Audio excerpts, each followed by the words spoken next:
This video is sponsored by Cohen Financial. More on them later. Welcome to the channel. This is where I review every single family home that comes on the market in Beverly Hills in about 5 minutes or so. And in today's episode, we're reviewing Steve Wynn's $100 million estate in Beverly Hills north of Sunset. And you know the drill. In the first 2 minutes, I critique the property on my 10 factors of quality. And then right after that, I tell you guys how I would have marketed this property differently. And then at the end of the video, I will share with you guys my favorite comp for valuation purposes. You should know me by now. My name is 𝐷𝐸𝐵𝐻𝐃𝐢𝐬𝐜𝐿. I'm a real estate agent by day based in Beverly Hills, and a critic and an analyst and a real estate enthusiast at nighttime. So let's get the show started. Location, Beverly Hills north of Sunset. It's an absolute 10. Lot quality.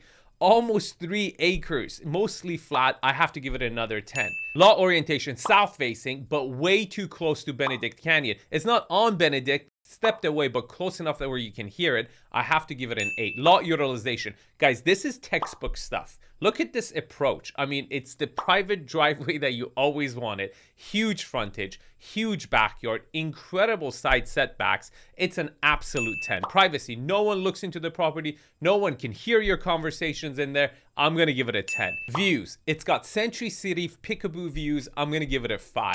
Scale and architectural style. Scale is just magnificent. However, the architectural style is too feminine for my taste. I personally like masculine exteriors and feminine interiors. And based on selling hundreds of millions of dollars of real estate, I don't think I'm the only one who feels that way. And for that reason, I have to give it a 7. Layout. Look, it's got that great grand interest foyer. It's not my favorite wow factor, but it's got the right amount of bedrooms in the right places. You got great indoor-outdoor connectivity, but the layout comes across as traditional, so it's a little room to room. I have to give it a 7. Finishes. Very tastefully done. Very cohesive. It's not just always about the quality and how new and trendy the finishes are, how well the whole thing comes together. I think they've done a fantastic job. It kind of reminds me of one of his hotels, and it's got that customization level. I'm gonna give it an 8. Upside, I don't see how adding square footage or updating the finishes would add any value to this property. I also don't see leasing as an option, as the price is just way too high. It doesn't pencil out, but it's not a bad place to park your money for generational wealth preservation. So I have to give it a 4. Now, before I tell you the 𝐷𝐸𝐵 score, a word from our sponsor. Story time. Many years ago, I was purchasing this condo with an FHA loan and a PMI. And I was assured by this shady loan broker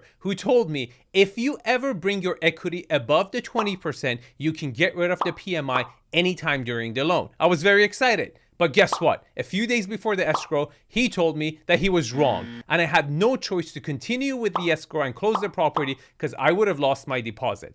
Now, stories like this happen all the time. And that's why real estate agents really care to pair up with a top loan broker who doesn't go against their word. I once experienced with a client when Mark had promised this client no points. The bank had canceled that product, and Mark went out of his way to pay the point for my client so he doesn't go against his own word. That's why I love working with Mark. And don't take my word for it. Everybody knows this about Mark Cohen. Here's his phone number. Give him a call and thank him for supporting my channel. All right, the 𝐷𝐸𝐵 score is a 79, and that's a C+.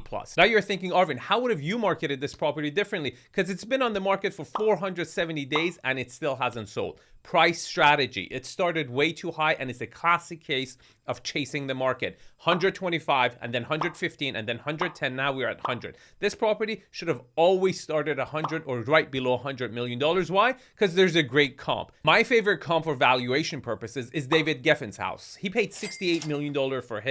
Similar lot size with similar topography. Geffen's house was 9,000 square foot smaller, but it was a brand new construction in a better location with a slightly better view. With the help of an expert, you have to start there and adjust to get to your price so you don't overpay for your property. Now, it's never a bad idea to contact the listing agent directly. Call them, get the information from them. And if you want my expertise, here's my information. arvin@𝐷𝐸𝐵𝐻𝐃𝐢𝐬𝐜.com. I also have to share with you, if you like this property, you will probably like the video of this property. They're kind of similar. And also, the content of this video is purely my personal opinion. Real estate analysis is subjective in nature, and I don't guarantee the accuracy of information. In fact, you should go see the property yourself in person. You should review all the information available online. You should contact the city and form your own independent decisions. Thank you for watching, and thanks for subscribing and commenting. Let me know how I can make my videos better. I can appreciate that from you guys, and see you in the next video.